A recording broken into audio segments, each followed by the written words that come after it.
Estamos en plena temporada trialera. Este es el sexto trial de Cataluña, celebrado en Manresa bajo la excelente organización del Biela Club de aquella localidad. Los ases comentan sus posibilidades.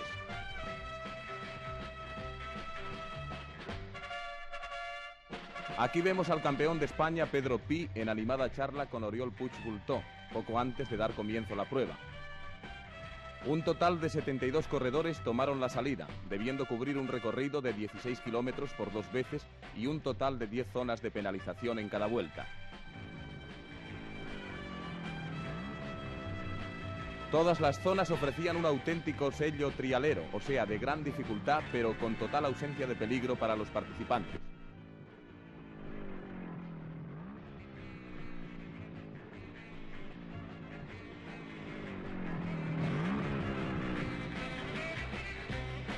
La actuación de Puig Bultó no se vería finalmente coronada por el triunfo, ya que fue superado por Pi, vencedor absoluto, y por su primo y aventajado alumno, Ignacio Bultó.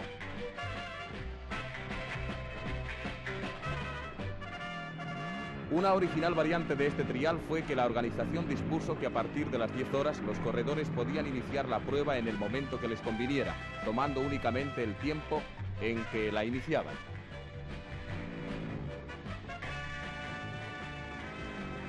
La variación de las zonas ofrecía diversidad de dificultades para los concurrentes.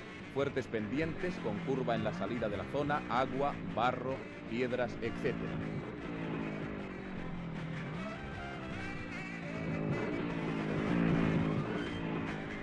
Como ya hemos dicho, Pedro Pi fue una vez más el vencedor, demostrando su extraordinaria forma y absoluto dominio trialero. Aquí le vemos en plena acción, salvando impecablemente la dificultad de la zona y repitiendo la misma suerte en la zona siguiente.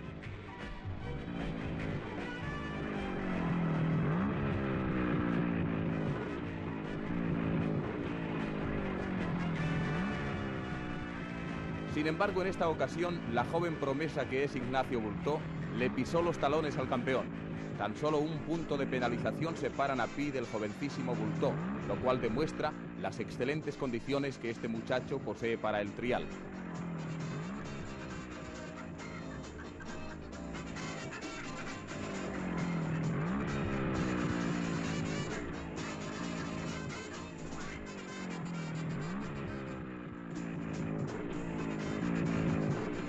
En la clasificación de la segunda categoría, el vencedor fue Jorge Ros, seguido de Cañado y Feu, un trío muy prometedor y al que la diferencia de puntos fue mínima.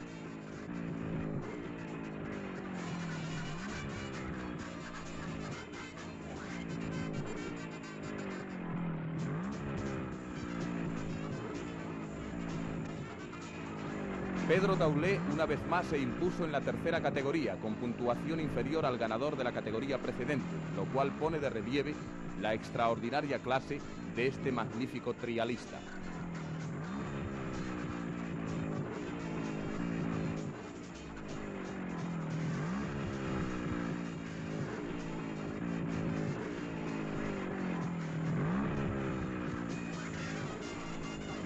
Vemos de nuevo a Pedro Pi durante su brillante actuación.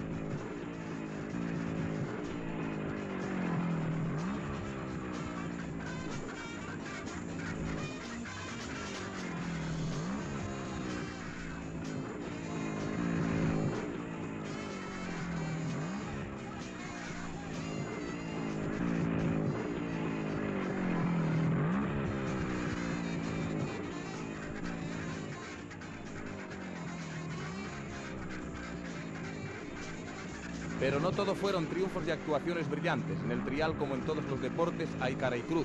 Como vemos aquí a un participante a quien le resulta imposible superar la zona y finalmente cae. En resumen, el sexto trial de Cataluña obtuvo un completo éxito para sus organizadores.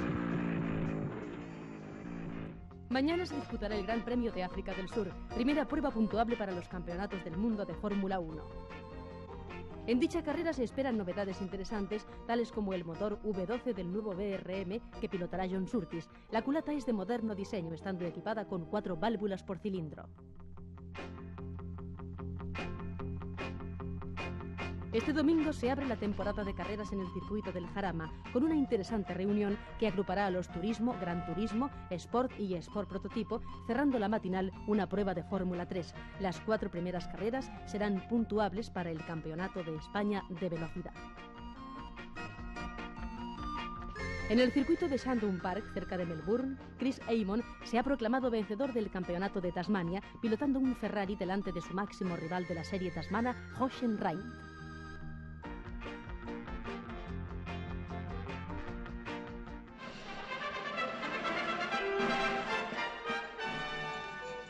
Recientemente ha sido variado el sistema de examen para la obtención del permiso de circulación.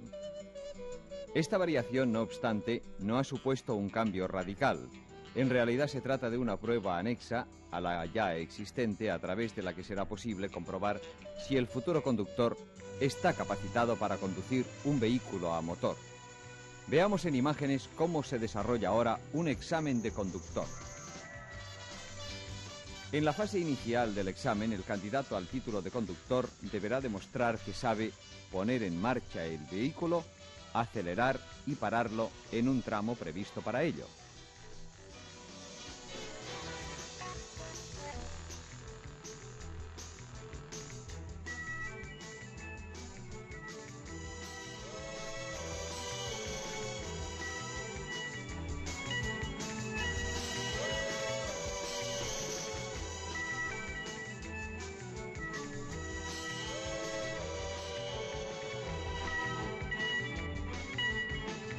Seguidamente se procede a efectuar la maniobra de aparcamiento según el procedimiento ya conocido y al que tanto temen los futuros conductores.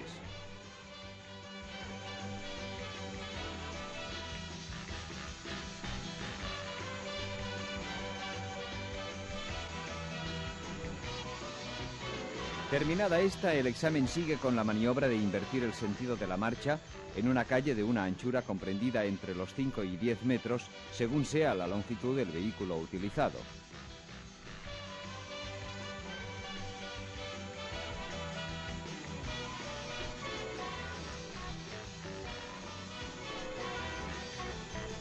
A continuación tiene lugar la maniobra de marcha atrás en curva e intersección de 2 vías con aparcamiento final.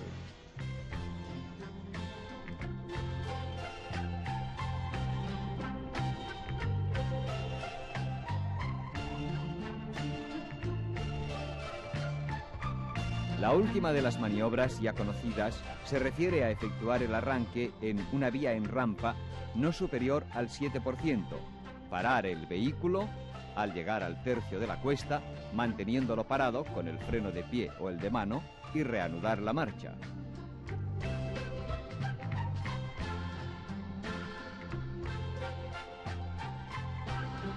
Superadas todas estas maniobras, con garantía suficiente, se procede a la última prueba práctica recientemente introducida en el examen y que consiste en una prueba de circulación en circuito abierto al tránsito público.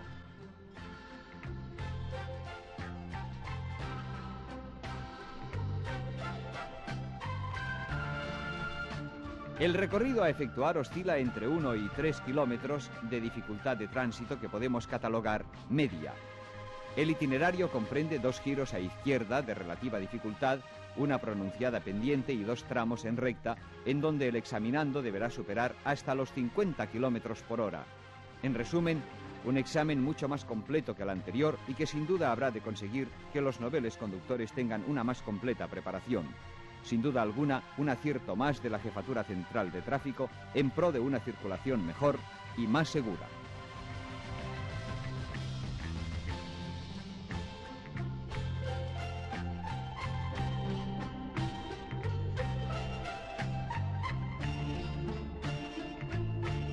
Cada día más la mujer interviene en el deporte, incluso en aquellos que hasta no hace mucho parecían privativos para el hombre. Este es el caso de Inés Bultó-Sagnier, sobresaliente practicante de la nueva y apasionante tendencia motorista, como sin duda es el motorismo de montaña. Con ello se ponen de relieve 2 circunstancias positivas. La primera, que la fragilidad y limitaciones de la mujer es un mito, sin que ello suponga que el sexo débil pierde femineidad, gracia y belleza que le son propias, como en este caso. La segunda pone de manifiesto la total ausencia de peligro, como lo demuestra nuestra gentil protagonista, hija del prestigioso ingeniero y creador de una famosa marca motociclista española, don Francisco Bultó. ¿Practica usted el motorismo por influencia paterna? Bueno, yo creo que al principio, como siempre he tenido una moto, pudo influir un poco, pero ahora desde luego lo hago porque me encanta y encuentro que es una cosa estupenda.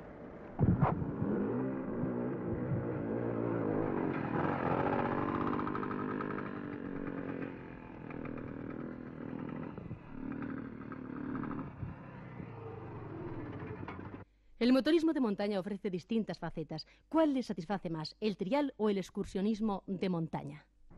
Me gusta muchísimo más el excursionismo por montaña porque creo que, no sé, pasas todo el día al aire libre, vas con grupos de amigos y amigas tuyas, no sé, puedes incluso pasar 2 o 3 días, comes fuera, no sé, un paisaje fenomenal, puedes irte por el Pirineo. Mucho mejor que el trial, que tienes que estar pendiente siempre de unas zonas y de unos puntos que te ponen, si pones pie o si no pones pie. En cambio el trial, cada uno, pues, hay en las excursiones, cada uno hace lo que quiere y va a su aire, es mucho más divertido.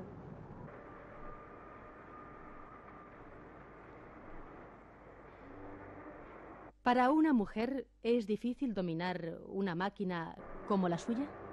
No, no es nada difícil y yo creo que lo que no hay que tener nunca es miedo, porque es una cosa en la que no te puedes hacer daño y desde luego es una cosa fácil y puramente de habilidad, no hace falta tampoco la fuerza, o sea que yo creo que no es nada difícil para una mujer poder llevar una moto como la que yo llevo.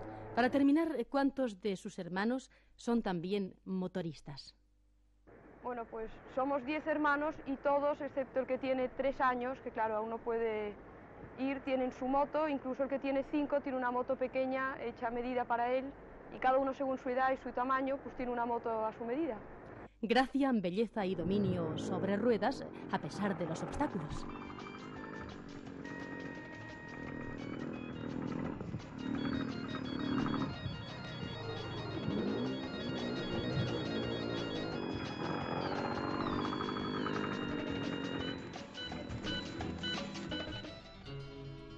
El automóvil actual es tan seguro que no reclama a su conductor conocimientos especiales relacionados con la mecánica de su funcionamiento.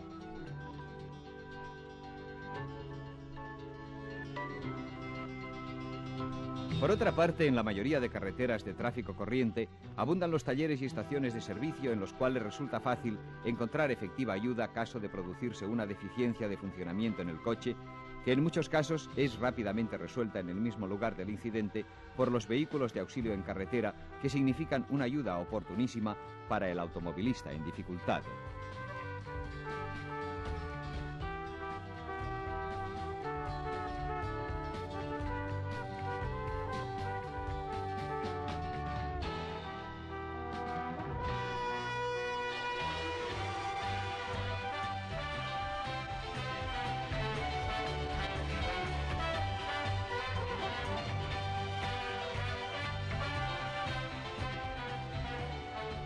Pero a pesar de ser poco frecuentes los contratiempos de tipo mecánico y de abundar las circunstancias favorables para resolverlos, no dejan de producirse en algunos casos dificultades en lugares apartados y poco concurridos, en los cuales resulta difícil la cooperación inmediata de profesionales y, por tanto, puede ser oportunísimo el intento de solución del problema por parte del propio automovilista. En realidad, las dificultades que puede resolver en ruta el automovilista no son numerosas, pero en algunos casos, una oportuna intervención del conductor del vehículo puede permitir proseguir la excursión o por lo menos prolongarla hasta llegar al taller más inmediato.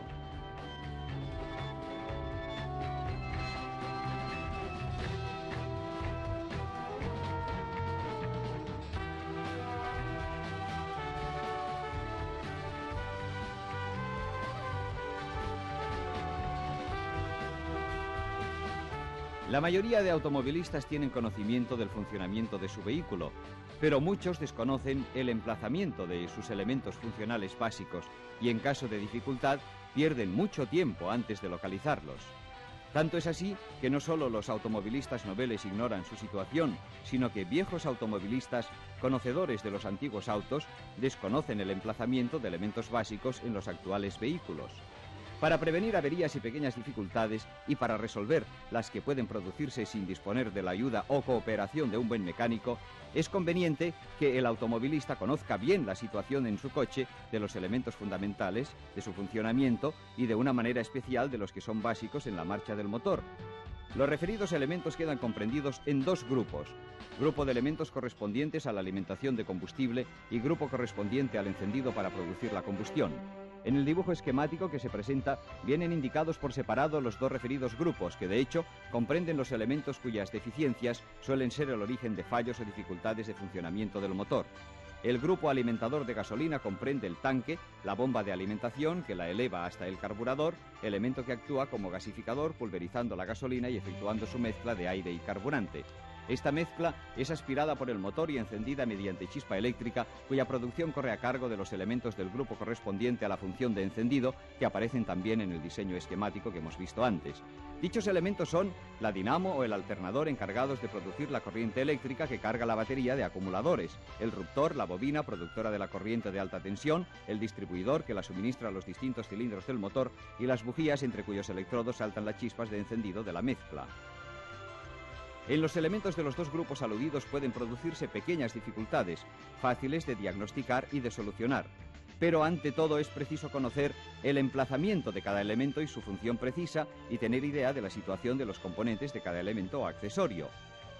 La muy conveniente familiarización del automovilista con su nuevo vehículo es menos corriente de lo que suele suponerse y no es insólito el caso de que al sufrir su primer pinchazo, como vemos ahora, tenga que efectuar el conductor una serie de tanteos y pruebas antes de encontrar la forma correcta de disponer el cric o de sacar los embellecedores.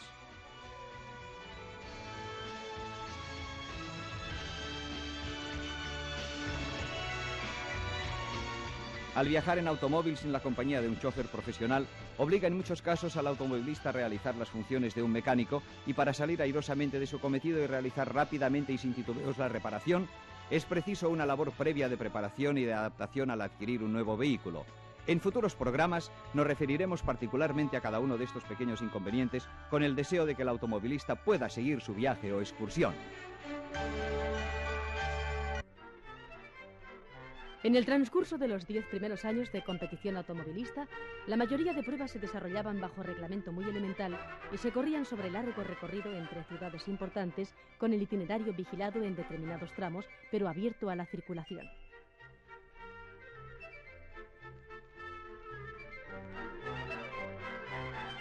En dichas condiciones se comprende que los riesgos aumentaran a medida que se incrementaba la velocidad de los vehículos, y así se llegó a la carrera París-Madrid de 1903, que al terminar su primera etapa en Burdeos había dado lugar a una serie de accidentes graves con varios muertos, entre los que se contaba el constructor Marcel Renault, 2 mecánicos participantes, un soldado del servicio de orden, un espectador y además varios heridos. Fue una hecatombe que indujo a suspender la carrera antes del final y originó un ambiente antideporte automóvil traducido en un periodo de calma entre los organizadores.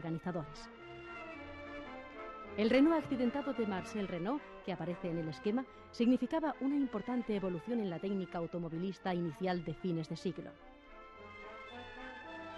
Equipaba motor de 4 cilindros enfriado por agua con radiadores laterales. Los neumáticos del tipo a talones obligaban a laboriosa tarea en caso de reventón que exigía la colaboración del mecánico acompañante. Significaba dicho auto uno de los últimos ejemplares establecidos con vistas a las competiciones a disputar entre ciudades abandonadas por los organizadores. Los clubs y la prensa deportiva, favorables a las pruebas automovilistas de velocidad, enfocaron su actividad futura hacia las carreras a disputar en circuito cerrado. Y así, la famosa Copa Gordon Bennett, que en las ediciones iniciales se disputó sobre recorridos de ciudad a ciudad, París-Lyon, París-Burdeos y París-Belfort, disputó su cuarta edición en 1903 en un circuito irlandés y la quinta en 1904 en el circuito alemán Taunus. Las carreras de velocidad en circuito habían encontrado favorable acogida y comenzó a pensarse en el planteamiento de reglamentos que dieran lugar a mejoramientos beneficiando el progreso de la joven técnica automovilista. Francia decidió organizar un gran premio automovilista eligiendo como circuito el de Le Mans, carrera de velocidad para automóviles que debían presentar como máximo un peso de 1000 kilos. El referido reglamento regulaba los coches bajo fórmula y limitación de peso, y la carrera fue ganada por Renault con un coche equipado con motor de 4 cilindros y 13 litros de cubicación, que desarrollaba 90 caballos y alcanzaba los 150 km por hora. El Renault de Gis, vencedor de la prueba, significaba un nuevo avance en la evolución automovilista, más largo, más bajo, con el radiador detrás del capó y equipando llantas cambiables que constituían una novedad y una simplificación notable en caso de reventón. En la parte posterior iban dispuestas 4 llantas que podían ser precisas en los 100 kilómetros de desarrollo que tenía entonces el circuito de Le Mans. La reglamentación limitando el peso se utilizó ya antes de 1906 y luego se ensayó con poco éxito una fórmula limitando el consumo a 30 litros por 100 kilómetros, reglamentación que no prosperó, y la próxima semana continuaremos con la interesante historia del automóvil.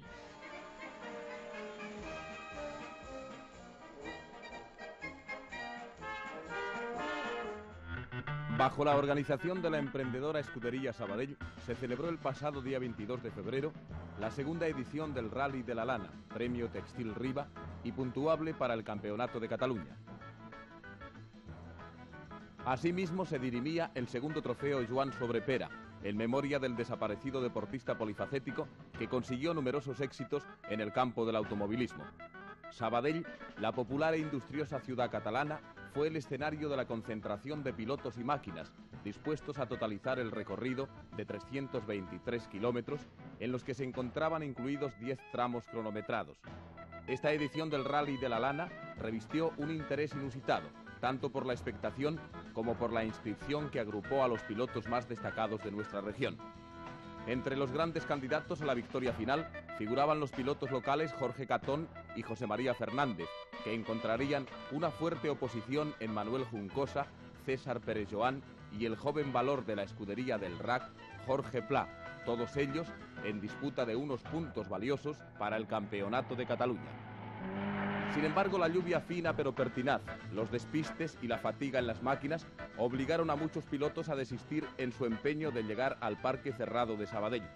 Así, del cuadro de favoritos desaparecían en la noche el Alpine de César Pérez-Joan, el Audi 1275C de Jorge Pla y el Fiat Abarth de Manuel Juncosa. La suerte no acompañó al Benjamín de la gran familia deportiva, que veía una vez más frustradas sus esperanzas de conseguir una victoria y que dejaba el campo libre al piloto local Catón, quien a los mandos de su Porsche 911 estaba realizando una carrera muy regular que le llevaba a ocupar la cabeza provisional del rally, mientras que José María Fernández, como Alberto Bernaldo, perfectos conocedores del terreno, estaban a su vez empeñados en una lucha por el segundo puesto. Por otra parte, la revelación de la noche llegaba de manos del novel piloto Branco Kubala, hijo del famoso futbolista, quien con su Audi 1275C estaba realizando unas extraordinarias performances, imponiéndose a otros pilotos más adiestrados en estas lides.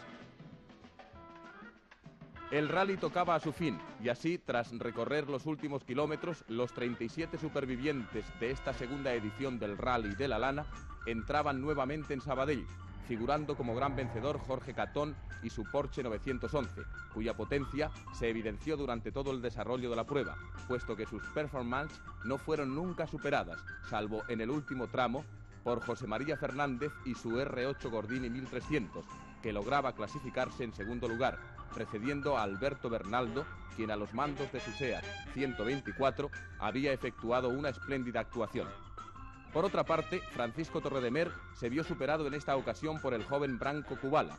El trofeo por escuderías correspondió a la de Sabadell gracias a las clasificaciones de Catón, Bernaldo y Santiago Fleca, mientras en segundo lugar se clasificaba la escudería Montjuic, seguida de la Peña Motorista 10 por hora.